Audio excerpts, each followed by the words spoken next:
Welcome back, everybody. I am here again with another review for Life After Lockup. Listen, these couples. Yeah,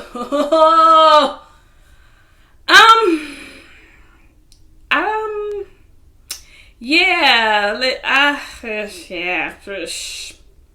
don't even know what to say a whole lot about them. They getting on my nerves. It's getting to the point where I feel like we're just.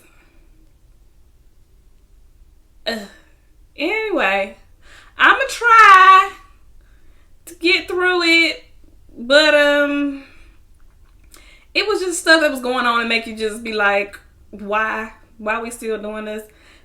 We just trying to get through the season type attitude, but we gonna try. We gonna start with the new actor, Michael. So it wrapped up with him and Rock out there with their little fight scene that they tried to start. So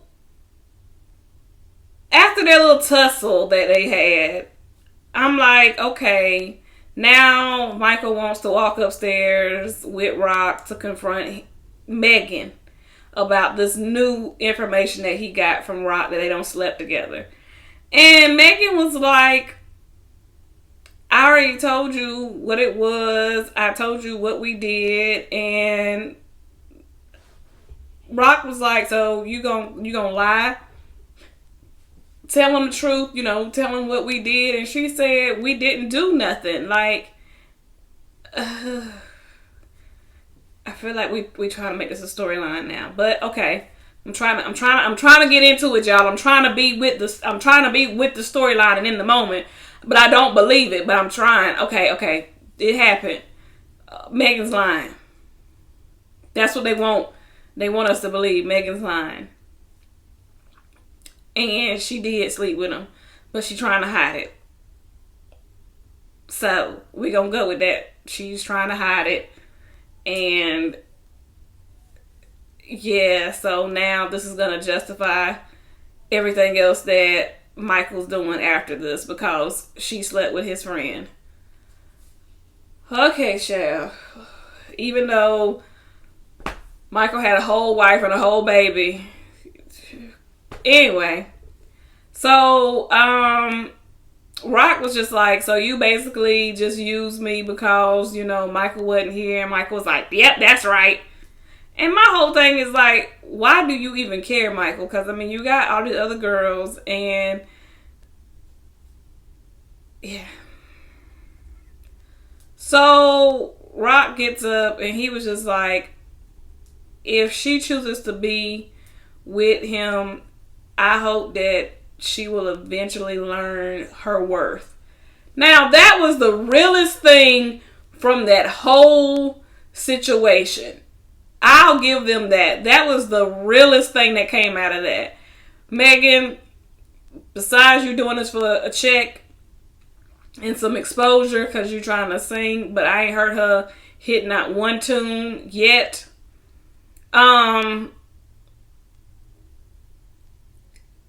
You don't have to be with somebody that treats you and does the things that Michael does.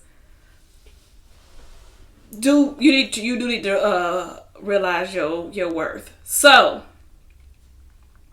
I don't this light, the natural light is just beaming down on me. The Lord is shining down. Anyway, I have to try to move myself. So Megan tries to tell Michael what she wants from him. And she's just like, okay, well, we gotta leave the past in the past. We're not gonna talk about this no more. We just gonna let that go because, you've done wrong. I've done wrong. You had a wife and a child, etc., etc. So let's just move past that. Let's just move forward. And with moving forward, I want to know some things from you. So, Michael was like, you're going through my phone. I don't like that. That doesn't make me feel comfortable with being in a relationship with you or being with you, etc., etc. So he said, so if you want to know something, just ask me. And she said, okay, well, are you seeing other girls? Are you talking to other girls? And he was like, yeah, I'm talking to other girls. And she was like, but you here with me? And he was like, right. So I'm like, okay, so that was your answer. Like, he's talking to other people, and you know that when he say he's talking to other people, you do realize that what he means when he's talking. That means he talking to them the way he talked to you. So get your bag, get on up, and go. I don't even know why you need to have any further conversation, but she does. She's like, well, you can't continue those kind of conversations if you're trying to build a future with me. And he didn't respond back like, okay, I'll cut them off. I'll stop talking to them, nothing. He was just like, okay, like, whatever. So she gets up, she leaves. It goes to Sarah. Her and her friend, they had went out to like a bar or something, and they're having drinks, and she's just happy. Her friend is happy that she's out, and she's finally kind of moving forward with her life, it seems like. Some random dude that they picked comes up to her in the bar, buys her a drink. They're talking. Her friend trying to push her off onto the dude. Like, come on, get closer to him, talk to him, have some conversation. I mean, it's something that your friend girl would do, you know, in that situation. Like, girl, open up, go on and talk to him a little bit. But when they leave the bar, the guy follows them out to the car, and he's like, can I get your number? That's not out of the ordinary. Guys do that. Hey, can I get your phone number? Can I talk to you? But now when she was at the bar, she did tell him, because he's, you know, what's your status? Are you single, married, whatever. She was like, well, I am currently legally married, but I am trying to get a divorce. So anybody that gets with me, you know, they have to understand that there's a whole situation. And he was like, well, basically he was like, I'm up for the challenge. Okay. So she gives him her number when she goes outside, and he was like, okay, I'll call you. And then he was like, well, can I get a little something extra? She's like, what is that? Now, mind you, they're like this close at this moment when he's like, I get a little something extra. And he like gives her this big, deep kiss. And I'm like,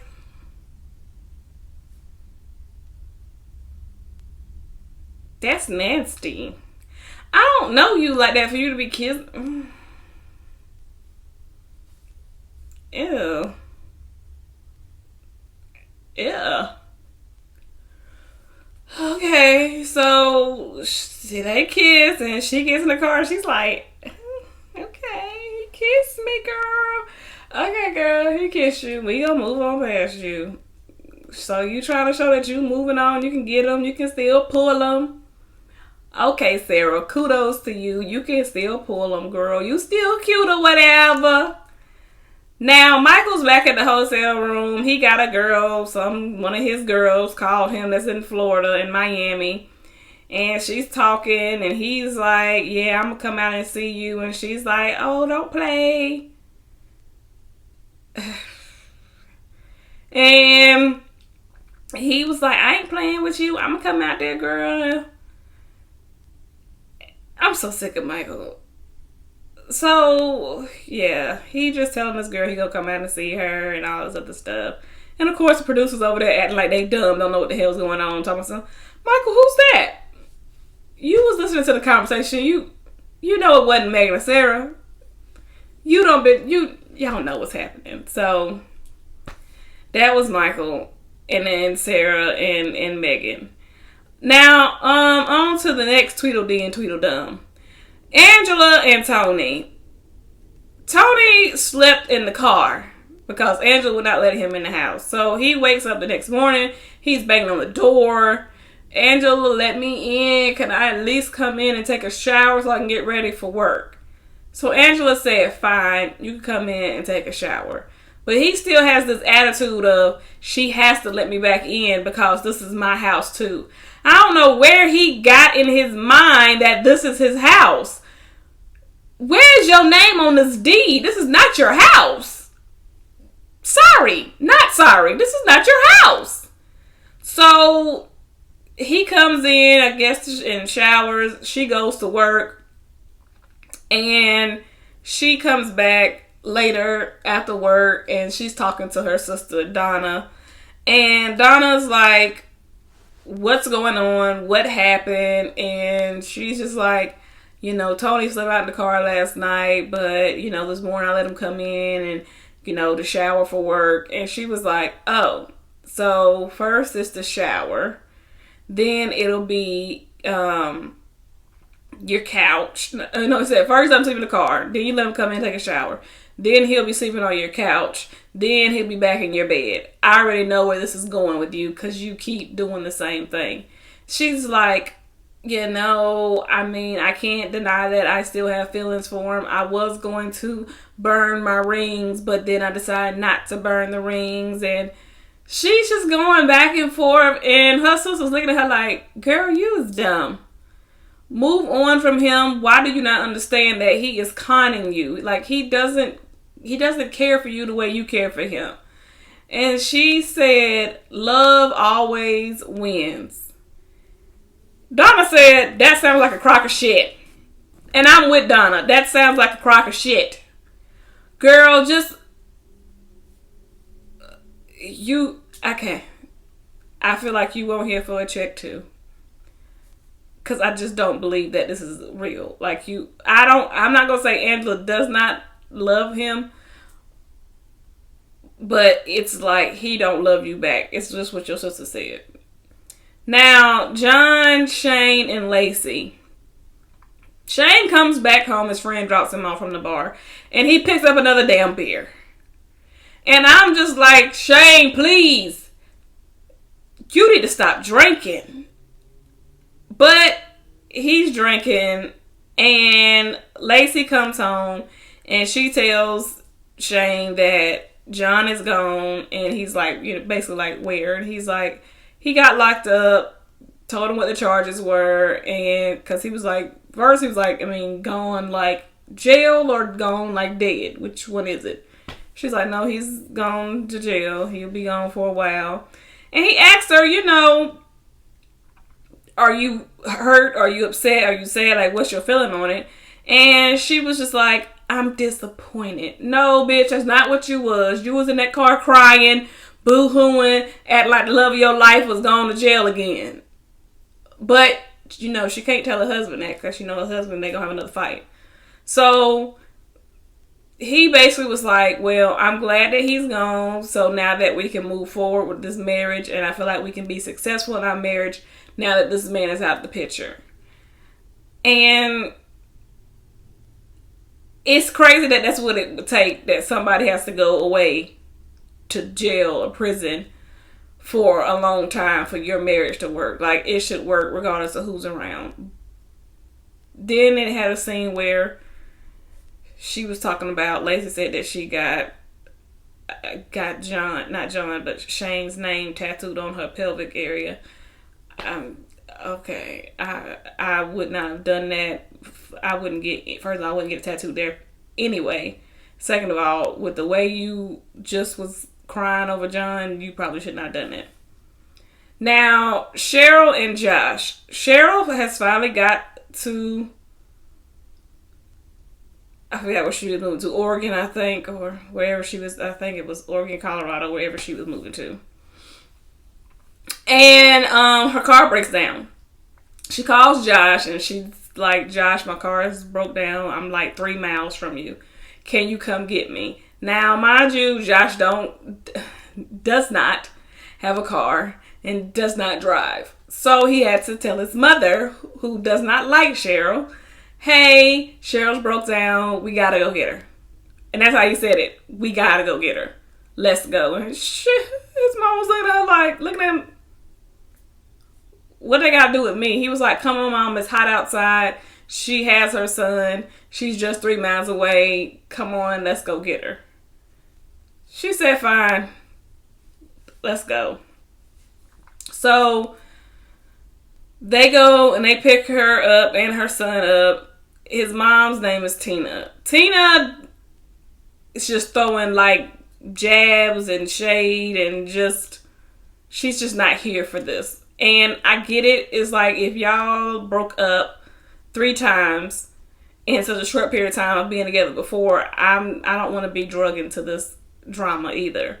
So when she picks her up, they're talking, and she's like, yeah, I'm here, and we're gonna look for an apartment, telling her, what the plan was. And she said, yeah, you're here now until someone gets mad and moves back. And he was just like, Mom, why did you say that? She said, well, listen, I don't care what you guys do as long as you guys are out in 3 days. And he said, well, Mom, we'll be out as soon as we can, but now with this car situation, we might need a little bit longer time depending on how much it's going to cost. She said, I don't care how much it's going to cost. It's not my problem. I need for you guys to be out in 3 days. That was the deal, and that's what it is going to be. So that's what you need to do. So I was like, oh, okay, this is going to be a problem. This is going to be stress on your relationship because your mother does not like your girlfriend or your fiance, whatever she may be at this point. And now she has brought her child over here.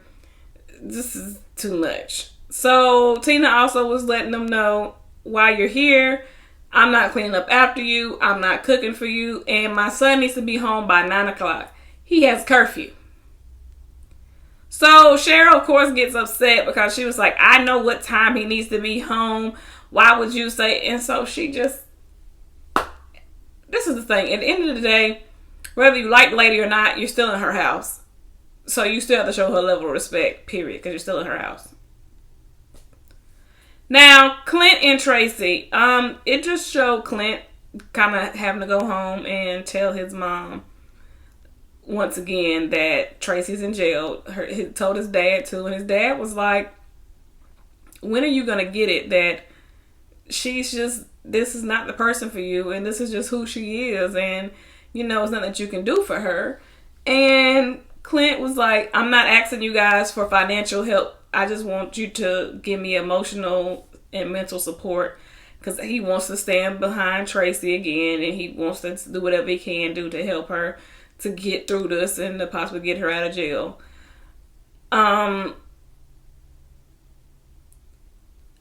Again, like I said last week, I don't see how I feel like you both have to go to rehab. And it was crazy that you did not tell your family the whole story. You said Tracy got arrested for having meth, but you did not tell them everything, like how we got to this point. You didn't tell them that she had been using this all this time, and I never tried to get her help. You didn't tell them that, we were out of town and we went to sleep in the car because I didn't want to get a hotel room. I had drugs on me too, but, they let me out. But because she has a record, that's why she stayed in. Like, you didn't tell them the whole story, so you're making this look worse for her than it already is. So, but I guess he don't want to get cut off, so he was like, I ain't gonna say nothing about me. Marcelino and Brittany. Brittany has decided that she wanted to sit down with her mother and fully tell her about all of her childhood trauma of when she ran away at 12. Now, her sister Nicole was like, I don't think that's a good idea. Marcelino didn't think it was a good idea either, because he was like, of her pregnancy, he didn't want to add the stress. But her sister Nicole said it's not good for her mother, because it's like, we just got here. She's already kind of under stress for moving. But Brittany was like, I'm going to tell her because I want to tell her, and that's what I'm going to do. So they went and they sat down. Brittany let her mother know, when I ran away, I ended up coming across some bad men that took advantage of me because I was young.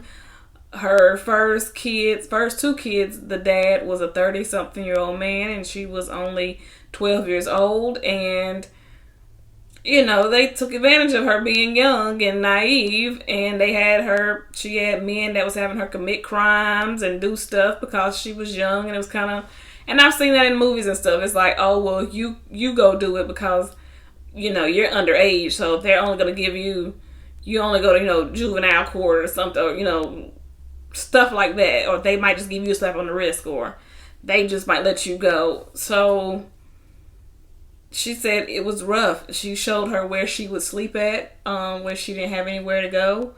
She was like, I was just sleeping here with a sleeping bag, and her mom just broke down, and she was just like, I'm so sorry. I, wish I could have been a better mother. I tried to be a good mother, but I could have done better. And she was just like, I'm just so sorry. I wish I could take all the pain away that I caused you.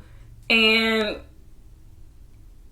I get it that if that's what she needed to do for her healing, was to get that out. But a part of me was like, now you've placed that burden on your mother now. Now that's something that she's going to have to work through because you've placed that on her now with her knowing that. So, again, it's like, you guys, these couples, some of them I feel are doing well. Like, I believe what you have going on. Like, I believe what's going on with Marcelino and Brittany. I believe Clinton, Tracy, or this is real. John, Shane, and Lacey, I believe it. Cheryl and Josh, I believe them. I believe Andrea and Lamar. This Michael character, maybe it's just because I just don't like him right now. But overall, I did enjoy this episode too. Angela and Tony, I'm just not here for them. I'm ready for them to go. Like, I'm just not here for them. It's probably gonna come an episode where I probably won't even talk about them. I'll be like, Angela and Tony won an episode, but I have nothing to say, and I'm probably just gonna move past them. But because Michael and Megan and Sarah, it's just that their antics, I can't not talk about them. But I liked it. Yeah, I'm gonna see where this is going. And I'm gonna try to get myself in here to try to do this Dolly Parton challenge. I can't do the Tinder one because I'm not on Tinder. Y'all not gonna be messing up my happy home. So, until next time, you guys, I will see you guys on Tuesday. Bye.